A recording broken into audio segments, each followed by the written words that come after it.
On today's show, my friend Robby Kalland is back. And before we dive into the Eastern Conference All-Star picture, a little bit of a midway point check-in on the Hawks season. We'll get into all of that and more coming up.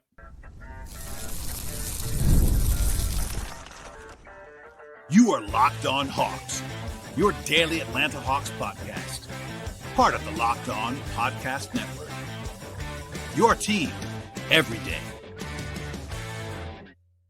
Hello, friends. Welcome to episode 1889 of the Locked On Hawks podcast. I am your host, Rowland, coming to you on a Thursday evening into Friday, and today's podcast is brought to you by the folks at FanDuel Sportsbook. From the first whistle to the final drive, FanDuel makes the NFL playoffs even more exciting right now for a new customer. Bet $5, you get $300 in bonus bets if you win your first bet at FanDuel. The place to go is FanDuel.com to get started. I also want to encourage you at the top of the show to make it your first listen each and every day here at Locked On Hawks. Check us out and subscribe to this podcast anywhere you find your podcast on the audio side, and we're also on YouTube, so please like this video as you are watching it and spread the word to your friends and family about the podcast.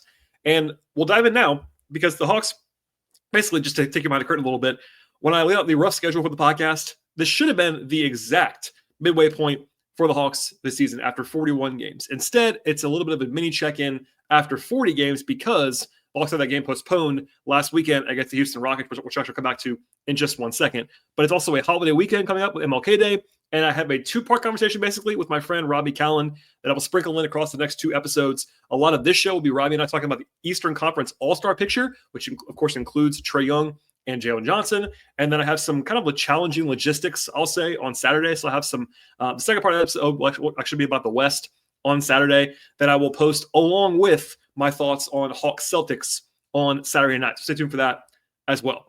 In the meantime, it is Thursday as I'm recording this podcast. The Hawks are 21-19 after 40 games this year. Of course, this could change by the time you listen to it on Friday. The Hawks are currently tied for 7th in the East, but crucially, they're only 1.5 games out of 4th place in the East, which is a pretty impressive place to be for a team that was supposed to be kind of taking a retooling season. And he still, by the way, still is doing that, but still playing very well and better than they have been the last couple of years. And granted, they're only 3.5 games out of 10th as well. So they're not a super comfortable spot, but at the same time, they're in a solid position at basically, again, the halfway point of the season. They do have some challenging games coming up this weekend in Boston on Saturday and then in New York on Monday, but they got some cushion by taking care of business and winning both games in the back-to-back on Tuesday and Wednesday. And there are now 11 games between now and the deadline on February 6th to trade players, of course. That's a pretty interesting, I would say interesting and important date on the NBA calendar. Only about 3 weeks away as I'm recording this podcast, and then 15 games between now and the All-Star break in mid-February. So buckle up for that. Plenty more to come where that is concerned. By the way, if you missed it, I strongly recommend listening to the show from last night, Wednesday night, to break down what amounted to be the Keaton Wallace-Daquan Plowden game for the Hawks. A fantastically fun basketball experience. If you watched it, I'm sure for Hawks fans, really enjoyed that one. A great story for Wallace and Plowden, and that was a fun episode to record. That's episode 1888. It drops on Wednesday evening into Thursday. Before I turn it over to myself and Robby and the Eastern Conference All-Star stuff, two quick kind of newsy schedule things from the last couple of days. The Hawks-Rockets game that was, of course, postponed last week, has now been rescheduled officially. It is going to be January 28th.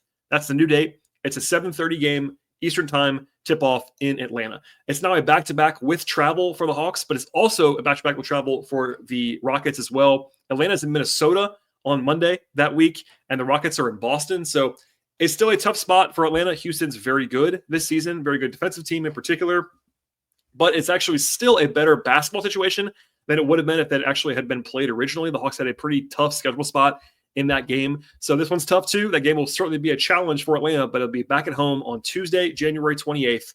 And there you go on that. Also, the other one is that the game between the Hawks and the Cavs later that week, actually 2 weeks from today, January 30th, is going to be a TNT game now. And the game time has been changed to 7 p.m. Eastern time, despite being a little bit earlier than that. Yes, you're hearing that right. The Hawks are now getting an extra national TV game. If you follow them recently, you will note this. The Hawks in recent years have lost national games during the season. They've got scheduled for 4 or 5. They will lose them across the season, etc. I asked around a little bit this week with the team and tried to recall the last time the Hawks actually added a game on national TV during the season, and it's been a while for sure. Some of this is that the Cavs have been awesome this year, but also a nod to the Hawks being both competitive and, of course, they've beaten Cleveland twice. Cleveland only has, I think, like 5 losses on their schedule so far this year, and 2 of them have been to Atlanta. It's a little bit of a revenge spot for the Cavs, but also a good national TV exposure game for the Hawks in 2 weeks on January 30th. Also of note here, I have no idea at all, why TNT had a Jazz game on that night scheduled, but that's kind of why this is also happening. They had Wolves Jazz, and that's moving off TNT to make way for the Hawks and the Cavs in that early slot, and they moved the game that was supposed to be earlier. I think it's a Grizzlies game, moving back to later on in that evening. So anyway, mark your calendars, earlier start, and a TNT game for the Hawks in 2 weeks.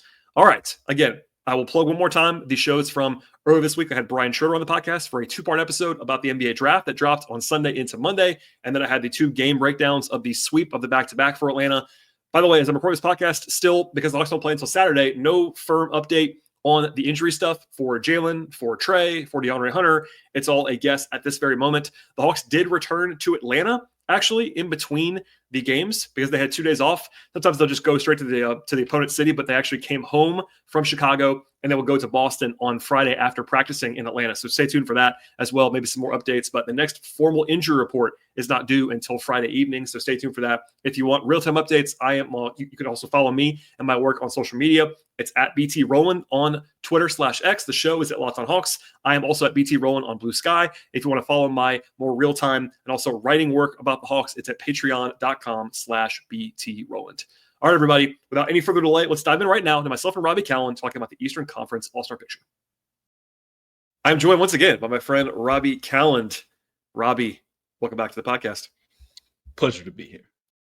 We're doing something a little bit different. We were talking the other day, kind of just informally as we do, and realized, I don't always do a ton of all-star content. The Hawks do have guys in the mix, which I would have covered. Obviously, Trae Young is, as we'll get to later on. I think Trae Young should be in the all-star game. Jalen Johnson's more on the fringe, but he's certainly a candidate.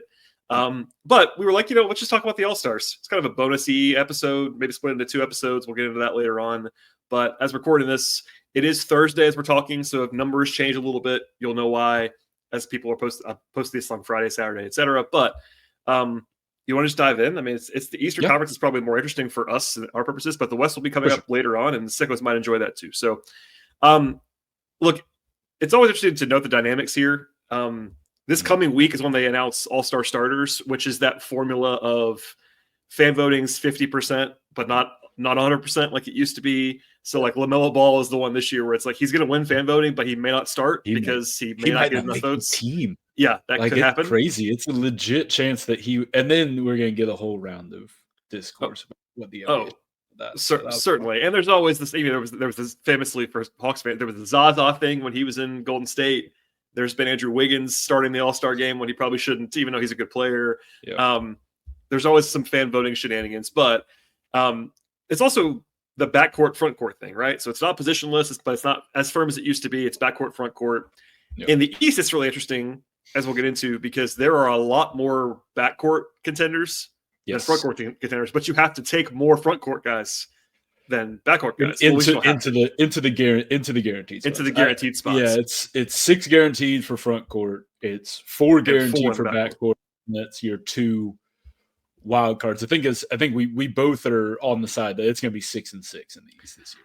Yeah, I can't get to 7 front court in the East. I can't. It's hard to see 7 in the front, especially just because once you start getting to the point where you're putting those front court guys' resumes up against the back court guys, like it's really hard to see how. And that's where when we talk about like Jalen Johnson, we talk like that's kind of where a guy like that gets squeezed. I think this year. Yeah, Jalen honestly might have a better chance than he would if it was positionless, just because of the fact that he's in the front court. There is going to be a 6 front court guy, and he's in the mix. Like I've got him right in that mix. It's really going to come. And we'll get into this later, but I guess we can kind of talk about it now about how when you're talking about All-Star, especially when you're talking about reserves, you're talking about coaches voting, and you have to understand what coaches value. And we have seen this, and Hawks have benefited from this in the past, and they have been on the wrong end of it in the more recent past. Yep. Trae Young has been snubbed for this because the team hasn't been as good.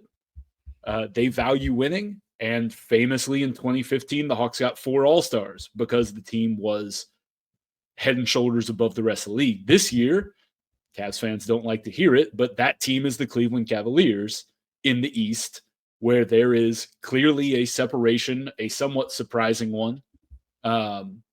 And they don't have a lot of guys that have like dominant all-star numbers because they have that kind of quartet of guys. Yep. And what's going to be really interesting in the East this year is how the coaches handle them and OKC in the West, where there's a clear breakaway from the top two teams. OKC, it feels really like they're going to get two.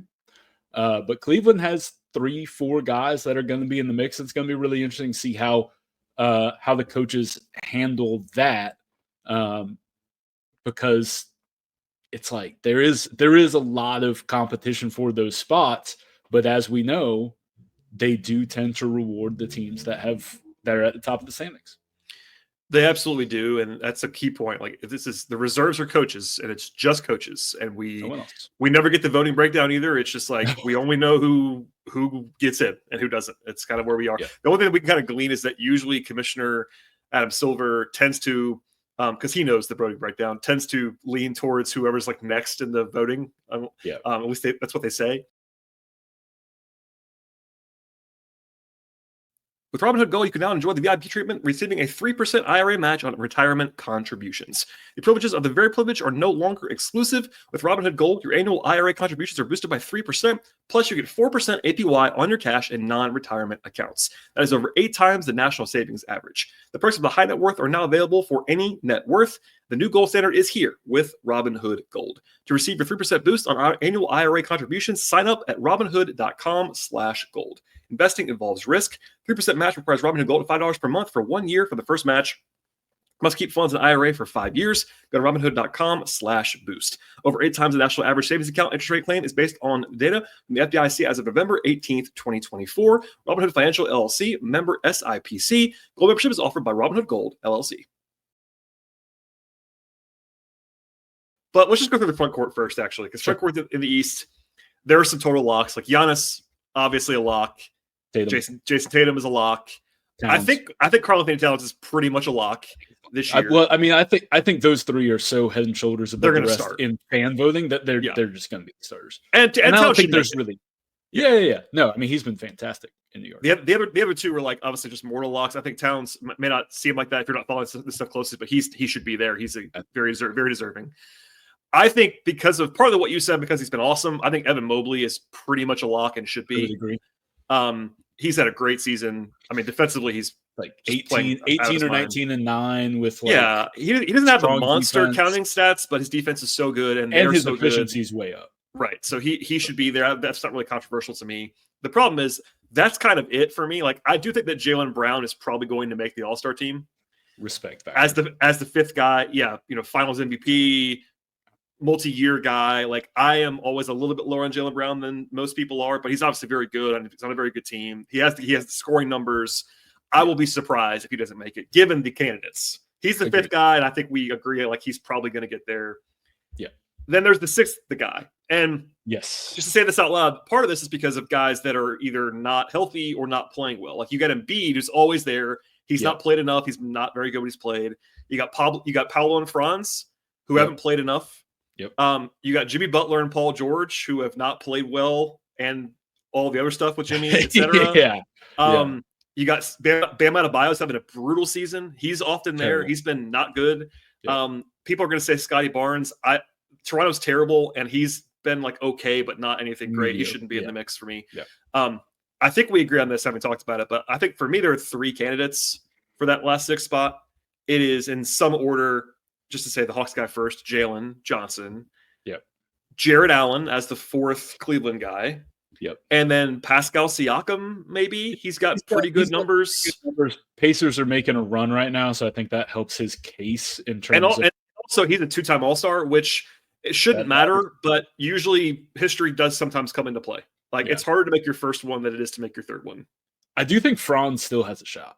Like, as crazy as it seems. I think Franz maybe has. I don't think he will. I wouldn't have him on there because of the games played, but it's 25 games. It's not like he's played 10 games. Like, he's been out there enough. A thing that they have done this in the past, where they'll vote the guy who's not going to play, and they will get the extra guy in. Well, there's one in the West, as we'll get to later on. Luka Doncic is like a very obvious, hasn't played that much this year, but is still averaging like his 29, 9 and 9 or whatever. And like, it's hard to leave him off. But yeah, Franz is interesting because he's never made it there before. But also, made it. But he deserves it based on his play. On a per game basis, he should definitely be there.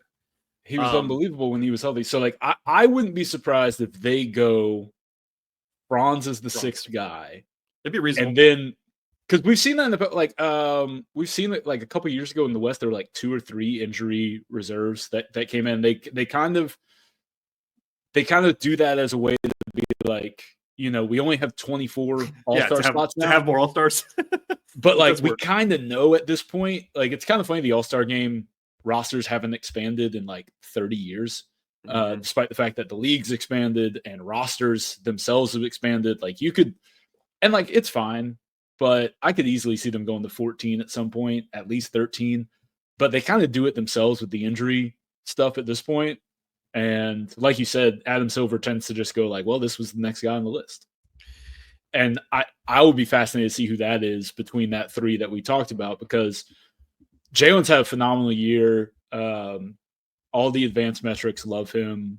You know, his impact on the team. Like if you talk about winning, his impact on how the Hawks have performed has obviously been incredible. Like you look at any of the on-off splits, all those things, like he's top 5, 10 in the league and on-off. And so, you know, and he was a guy, and what also matters is like he was a guy coming into the year that had that kind of buzz for like MIP, that sort of thing. Like that matters. Like he didn't just come out of nowhere. He was somebody that a lot of people in the league have had on their radar as this is the year now that DeJounte is gone. Like he's going to be the number 2 guy. Like kind of wanted to see that. And he's done that. The Hawks have been solid to good, you know, like it's not like an unbelievable season, but they have been better than expected. I think for most people in the league. And so I think he's got a genuine shot, but I would guess it's Jared Allen would be the next on the list. Yeah, that is exactly my guess. I think Jalen has the best statistical case. I agree. Of these 3 guys or 4 guys. I mean, Franz has been better than Jalen on a per game basis, just to be very clear, but he's missed a lot more time. But Jalen's also played 32 games compared to 39 for Jared Allen as we're talking right now, and Jalen's still out. We don't know when he's going to play again as we're recording this. Yep. That might come into play. Just the timing of the injury kind of stinks for him for this purpose. But he is averaging he's averaging 20, 10, and 5. He's had a great year. Siakam would be, you know, a reasonable choice. I think they will pick Allen because of the Cavs, you know, factor, which you led the podcast with. It's right. Like, you know, they've been so good. Allen's been an all-star before too. It will not be his first time, which is notable. Like Jalen being a first-time all-star on a team when he's currently injured, as they're maybe be voting, is a little bit, you know, not what you usually would see. So I think Jalen has the best case, but I also would acknowledge that team success does matter to the voting. So it does. I think like genuinely from the outside, like I would have Jalen in as my 6th guy. I think it'll be Franz and then Jarrett. I think that's how they'll do it. That makes total sense, actually, as you lay it out. Like to vote, they could vote in Franz. Franz has played again. He's played enough games where it's not crazy to vote him in. Yeah, it's not Paolo. Like they Paolo, can't get Paolo in. Right. And he's not looked great since he's returned. Like he's still getting back into it. So I think it'll be Franz, voted in by the coaches, will not participate. We will get and then we'll get Jared Allen as the injury replacement, with Jalen probably as like that 7th or I guess 8th in that spot. Yeah. So he'll probably have to buy us. I think that what you said about the injury timing is actually a really good point, because there is something to, you know, there is a recency thing when coaches are doing this. And being hot at the right time is sometimes hot at the right time, which again comes in, which is why I think Pascal has an actual case, because the Pacers are hot at the right time. They are back at 500. They're winning a bunch of games. That all matters. Well, whether it should or not is a different thing. But you got to wonder, will Daquan Plowden get a look? That's true. Keaton Wallace might be in the mix. Wallace might be in the mix. Get hot at the right time. If they can play the Chicago Bulls like 8 more times, that would be helpful. Today's show is sponsored by SKIMS. When I found out that SKIMS was actually making underwear for men, I began to be intrigued, honestly. I've heard a lot about their quality from friends and family, so I had to give it a try for myself. Let me tell you, it lives up to the hype in a big way.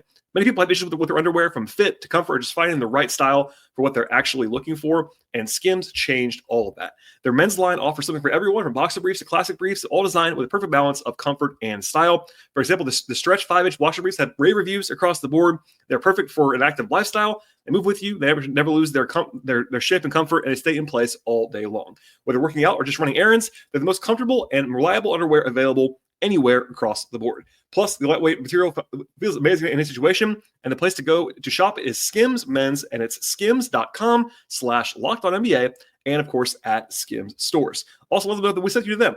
As you place an order, select podcast in the survey and select our show in the drop-down menu that actually follows that prompt. One more time here, the place to go is skims.com/LockedOnNBA.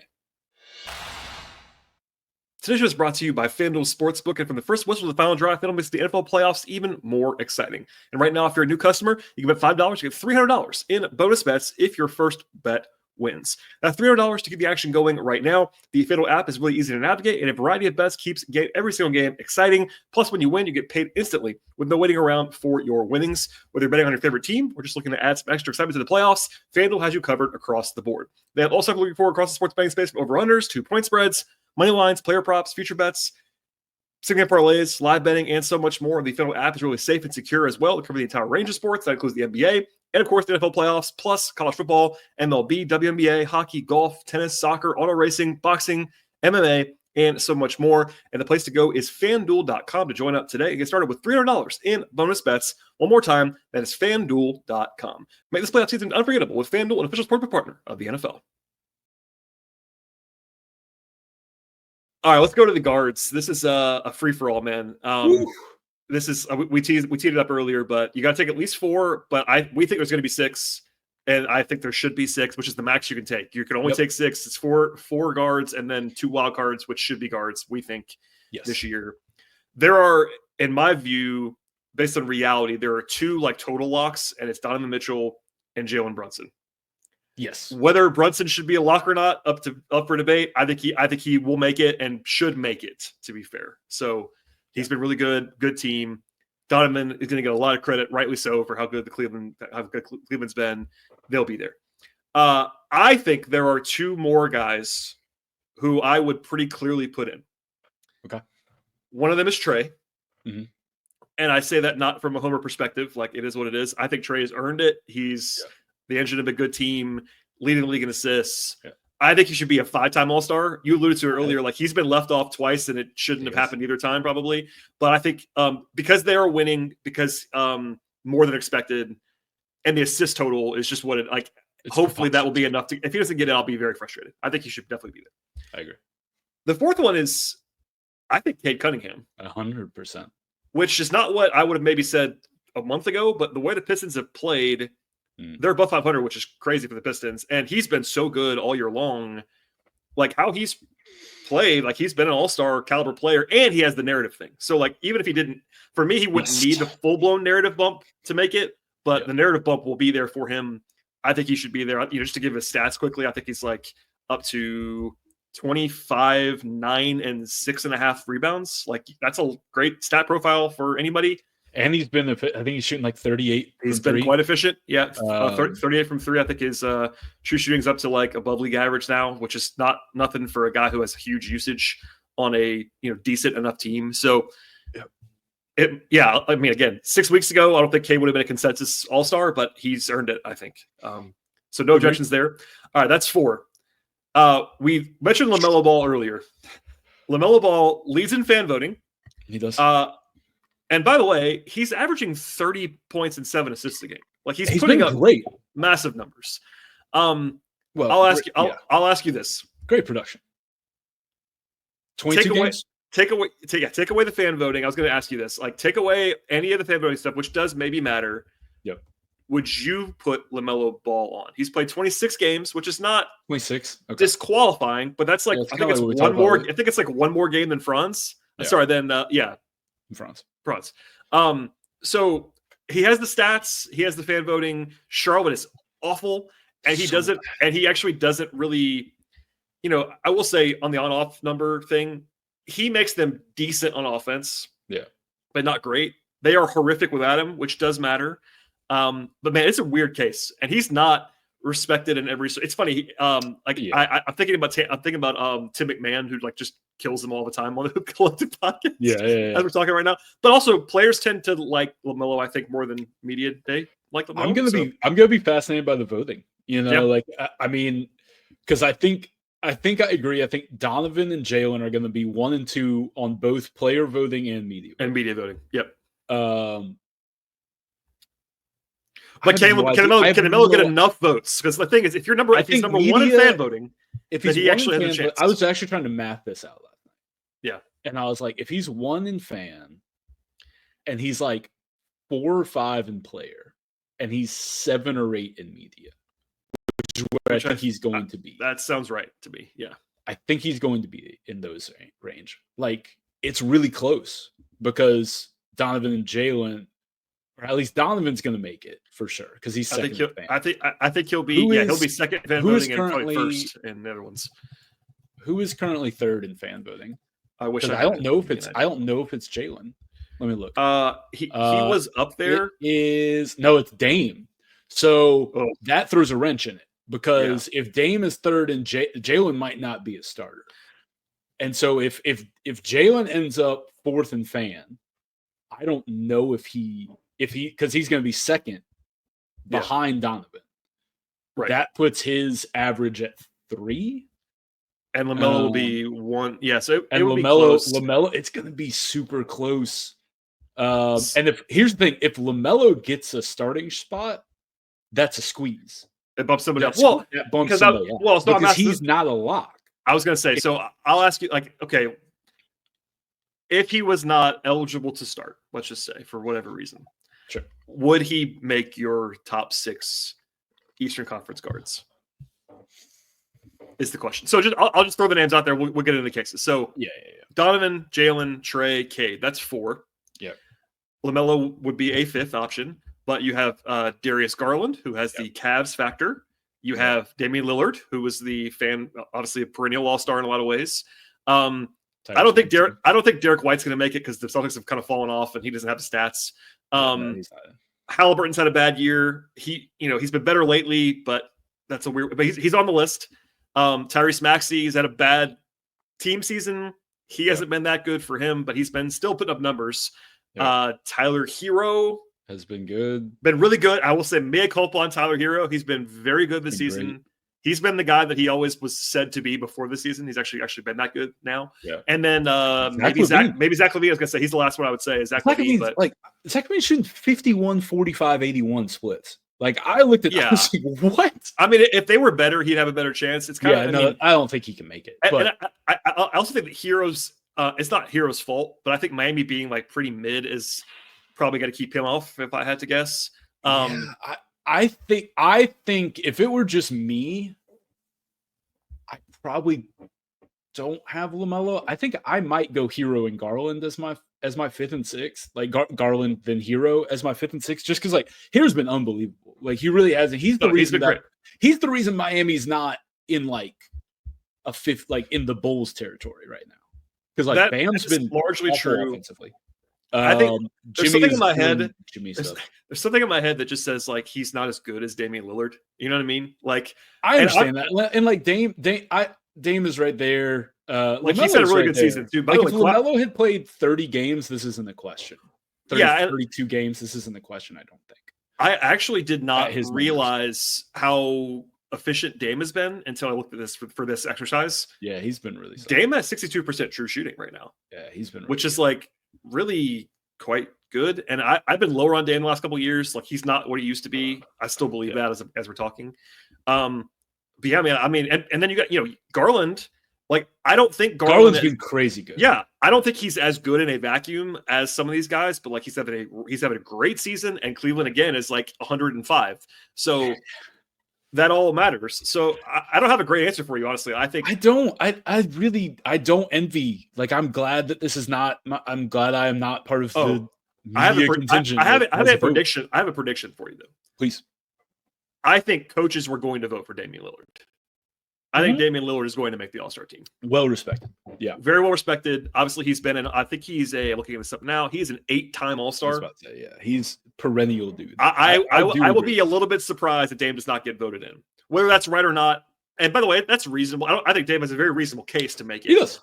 I just think he's more likely to make it than maybe over Tyler Hero should be. Yeah. I think if it's a coin flip, coaches will go with the guy that they. Yeah. I would say if I had to guess the fifth guy, like the fifth most likely guy to make the team, it would be Dame. I think it's going to be Dame and Garland. Dame and Garland or Dame and okay. Maybe it might come down to where LaMelo starts. If LaMelo starts, that might knock off Garland, which would Cavs fans would be enraged, and I would understand it. He's been really good this year. For me, no one getting left off outside of that top 4 would bother me very much. I agree. I think because it's just such a squeeze. Again, if LaMelo gets the starting spot, it becomes such a crunch. Yep. And even then, like you have to genuinely take into it's a dude averaging 30 a game. No, and he has a very reasonable case to make it, even if he doesn't. 30 and 7. Like I know the Hornets are bad, but it's kind of crazy numbers. So I don't envy the spot anybody's in with this. And I know the job is to get mad about things and to say that there's we don't really do that though. A conspiracy afoot or something, but it's like, that's right. Yeah, I'm with you. Like, I think if Trae misses, like Hawks fans should be furious. Like I'm with you on that. Like I will have quite a rant if he doesn't make the All-Star team. Yeah, like he has been an All-Star, like full stop. The Hawks have been good enough to that. Like, I just don't think there's a valid argument. No, I think Trae and Cade should be there. I just think that those guys should make it based on what they've done. And the other 2 spots are open, and there are reasons. I mean, I think all the guys we listed are at least reasonable candidates. Yeah. I don't think Derek White is going to make it. I think if Boston had Cleveland's record, yes, that would. Then he might have it. He might get the Darius Garland nod instead of Darius Garland. One of those things. 100%. But that won't happen anyway. That's the rundown in the East. We'll see how this goes. And if just think, if you're listening to this podcast, if LaMelo gets voted in as a starter, and you'll know that in a few days, that changes the math on lots of this stuff. So keep that in mind as we're going through this. All right, that is all for this conversation with myself and Robby. There is more to come on the Western Conference All-Star picture that I will drop on Saturday in conjunction with my Hawks-Celtics game breakdown on Saturday. So that's why I'm cutting off the podcast now in the middle of that conversation. But I promise you the rest of it is about the West. So please stay tuned, subscribe to the podcast, and we'll see you all next time.